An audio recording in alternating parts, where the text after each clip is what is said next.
हिंदू मुस्लिम सिख ईसाई सबकी बारी बारी से होगी एक ही दवाई, यह कहना है बिहार के शिक्षा विभाग का। सबसे पहले हिंदुओं के पर्व रक्षाबंधन में छुट्टी खत्म किया गया विद्यालय में। उसके बाद क्रिश्चियन के पर्व गुड फ्राइडे को ख़त्म किया गया। उसके बाद हिंदुओं के महापर्व होली के छुट्टी ख़त्म किया गया। उसके बाद अब मुस्लिमों के इस्लाम धर्म के सबसे बड़ा पर्व ईद की छुट्टी को करीब करीब समाप्त कर दिया गया है। विद्यालय में तो ईद की छुट्टी रहेगी, जो विद्यालय में शिक्षक है वो रहेंगे, लेकिन उसी विद्यालय के कुछ शिक्षक को 8 से 14 तारीख तक अपने विद्यालय से 100 किलोमीटर 200 किलोमीटर दूर प्रशिक्षण में भेजा जा रहा है। उनका ईद नहीं होगा क्योंकि वो प्रशिक्षण में रहेंगे। हम जानना चाहते हैं, हम नहीं, बिहार की जनता जानना चाहती है, बिहार के शिक्षक जानना चाहते हैं, बिहार के बच्चे जानना चाहते हैं कि क्या ईद होली जैसे महापर्व पर अपने घर से 100-200 किलोमीटर दूर रहकर प्रशिक्षण प्राप्त करके क्या वह स्वतंत्र दिमाग से प्रशिक्षण प्राप्त कर सकेंगे? क्या वह खुली दिमाग से प्रशिक्षण प्राप्त कर सकेंगे? क्या उसका लाभ शिक्षकों को मिलेगा?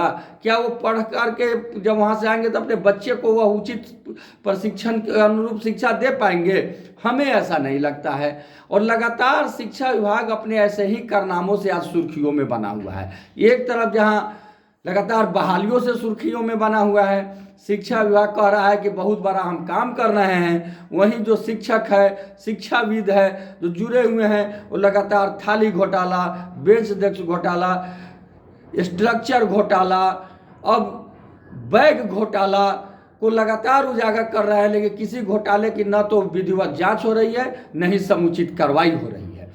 लेकिन लगातार शिक्षा विभाग अपने उलूल जुलूल कारनामों से और कुछ सही कारनामों से भी लगातार सुर्खियों में बना हुआ है। समझ में नहीं आ रहा है कि बिहार का शिक्षा विभाग शिक्षा को बेहतर बनाने में, बिहार को बेहतर बनाने में लगा हुआ है या पेपर के मुख्य बिंदु बनने में लगा हुआ है।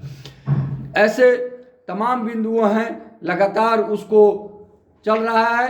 अब ईद की छुट्टी को लेकर हाहाकार मचा हुआ है। देखते हैं कि ईद की छुट्टी में शिक्षक अपने घर पर रहकर ईद मनाते हैं या 100-200 किलोमीटर दूर जाकर के प्रशिक्षण लेते हैं और उसको आकर के यहाँ अपने विद्यालय में उजागर करते हैं। क्या होता है यह आगे भविष्य तय करेगा, लेकिन आज तक यह तय है कि अभी ऐसा कुछ नहीं होने वाला। अभी सबको अपने विद्यालय को छोड़कर जाना पड़ेगा और प्रशिक्षण लेना पड़ेगा।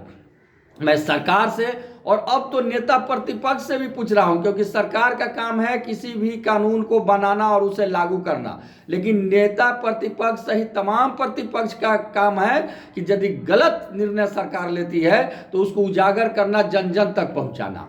लेकिन दोनों की चुप्पी है, क्योंकि सच तो ये है कि आज विधायिका पर और प्रतिपक्ष पर दोनों पर कार्यपालिका हावी है, जिसके कारण ऐसा उलूल जलूल निर्णय होते जा रहा है। बिहार में शिक्षा विभाग अकंठ यहां तक भ्रष्टाचार में डूबते जा रहा है, लेकिन कोई कुछ बोलने के लिए तैयार नहीं है। और उसी भ्रष्टाचार से ध्यान को हटाने के लिए ऐसे छोटे मोटे उलूल जुलूल निर्णय लिए जा रहे हैं, ताकि शिक्षकों का ध्यान उस पर जाए और सही निर्णय पर वह नहीं पहुंचे और सही बात नहीं कहे।